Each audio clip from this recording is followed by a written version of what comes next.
Tahimik pero delikado. Ganito ilarawan ng Creamline Cool Smashers ngayong PVL off-season.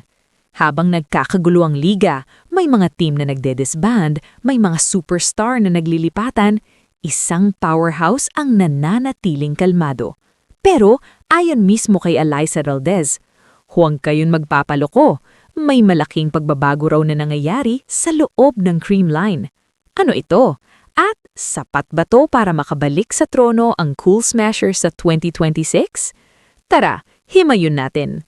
Sa sobrang ingay ng PVL off-season ngayon, lalo na matapos ang pag-exit ng dalawang dating title teams, halos lahat ng mata ay nakaabang kung sino ang gagalaw. At yes, gumalaw rin ang Creamline. Opisyal nilang sinign si Jen Nierva, ang star libero mula sa disbanded Cherry Tigo Crossovers, isang solid at high-impact addition sa lineup. Pero kung tutusin, hindi naman talaga kilala ang Creamline sa magarbong transfers. Madalas, buo na ang core nila, tahimik, walang drama.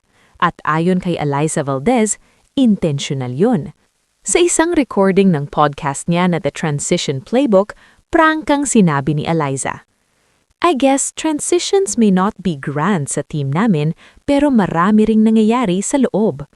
Sa madaling salita, hindi porket walang headline, walang pagbabago. Kahit pa raw same core group, may internal transitions sa roles, sa mindset, sa leadership at sa maturity ng buong team. At dito papasok ang isang malaking punto, growth na hindi agad kita sa stats o sa roster moves. Aminin natin, hindi naging Creamline year ang 2025. Matapos ang historic Grand Slam noong 2024, biglang natigil ang momentum. Walang titulo, natapos ang 19 conference podium streak. Para sa pinakadekoradong team sa PVL, malaking bagay yun. Pero, imbes na panghinaan ng loob, iba ang naging pananaw ni Alyssa. Ayon kay Valdez, mas ipinagmamalaki niya ngayon ang evolution ng team. Masaya ako sa growth, maturity at leadership na nag-evolve sa team namin, hindi lang sa aming seniors, kundi lalo na sa mas mabata naming teammates. Ibig sabihin nito, handa na ang next generation ng Creamline. Hindi na lang sila umaasa sa veterans, mas balanse na ang responsibilidad sa loob ng team. At sa isang liga na mabilis magbago tulad ng PVL, sobrang mahalaga nito. Habang nag-a-adjust ng ibang teams, habang may nagre-rebuild, may naghahabol ng chemistry, naniniwala si Alyssa na nasa tamang direksyon ng Creamline. Excited ako sa kung anong susunod para sa team namin at umaasa ako sa mas magandang season na parating para sa Creamline Cool Smashers. Tahimik, kalmado, pero buo ang tiwala. At minsan sa sports, yung hindi maingay, sila yung pinakadelikado. Kung ikaw, Creamline fan, PVL follower o mahilig sa volleyball chika, ano sa tingin mo? Makakabalik ba ang Creamline sa championship form sa 2026? I-comment mo lang ang opinion mo. At huwag kalimutang mag-like at mag-subscribe para sa mas maraming PVL updates at volleyball kwentuhan.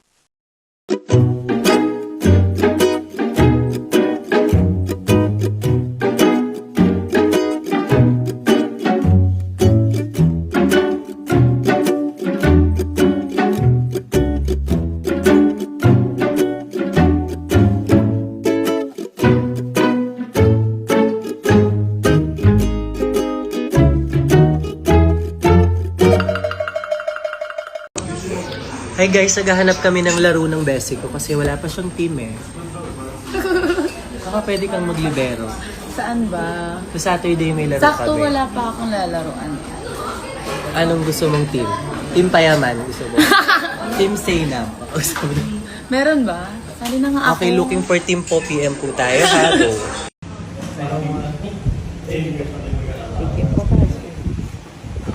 Creamline?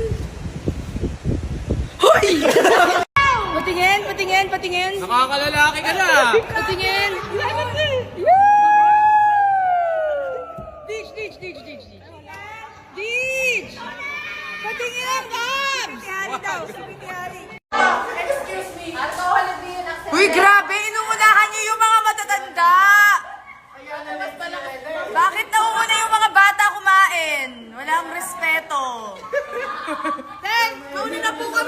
Okay na? Wala po kami. Pressure, walang ano. Nika, ano? Nauna ka pa, Nika? Para sa'yo. Dapat. Bakit walang pila? Ay, may Sharon agad. Ayaw niya ng paper kasi hindi ka siya yung kukunin. Uy, grabe talaga yung mga TG. Maraming salamat sa nagpakain sa amin! Happy birthday! Oh, Lori, mag-vlog ka para sa mga gusto magpakain. Sa mga gusto magpakain, i-message nyo lang kami o kaya si Babshi para hindi Babshi, hindi Para ka! walang hindi ako ha, si Babshi. Para? Walang ma-bypass. Baka matulog tayo. I deserve an explanation.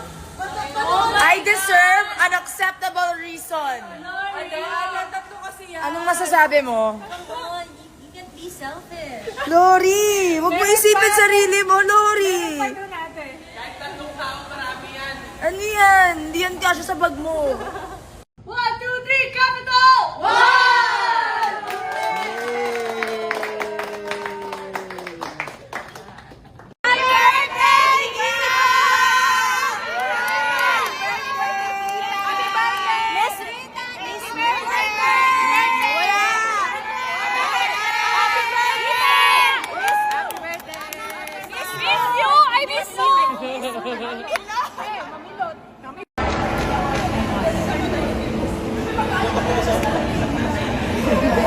Cool down na lang yung ginagawa niya.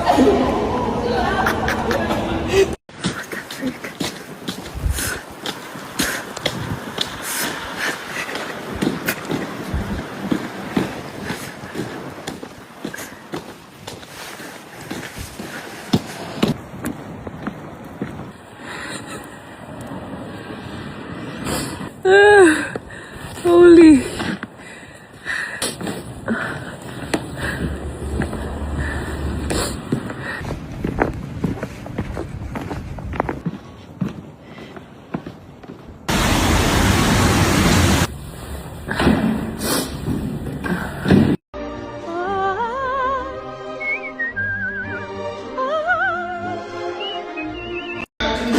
Guys, TikTok tayo with Ate Ara. Mag-momentos muna ako. Ayan.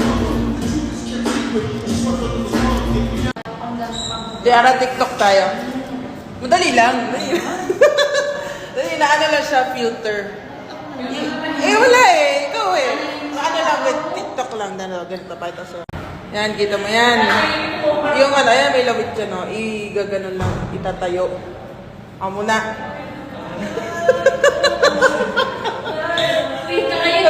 Amo na! Yan, ganyan lang yan. Gaganon mo, shoot mo. Shoot na, di ba? Hindi pa. Ay, hindi ba ba? Ay, tapos pala. Tapos, ay, naman. Yan, shoot mo, tapos natayo mo.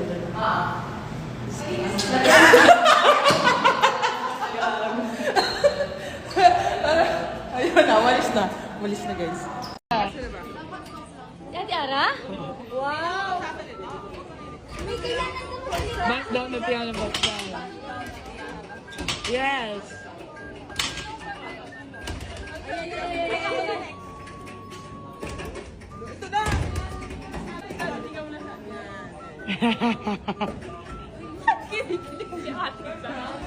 Ate Jawa ka kiligin.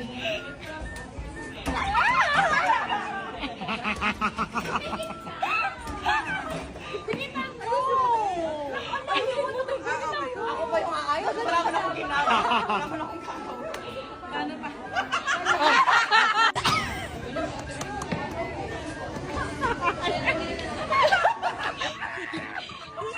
Ayusin mo. Hindi mo maayos yung kaya. Hindi na kaya.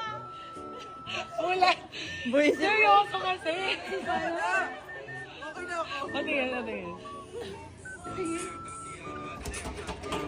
Ayaw mo kasi ayusin. Ang ganda naman. Ayusin ka pa. Ito. Pero kailangan gagano'n ka kay Ate Ara kasi Okay na yan. Ako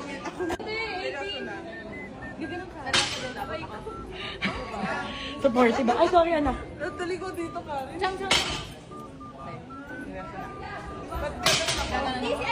Ayan, yan, yan, anak. kasi babae ka. Kinig Kilig nakakainis. Ganun muna ako sa una. Ganun muna sa una.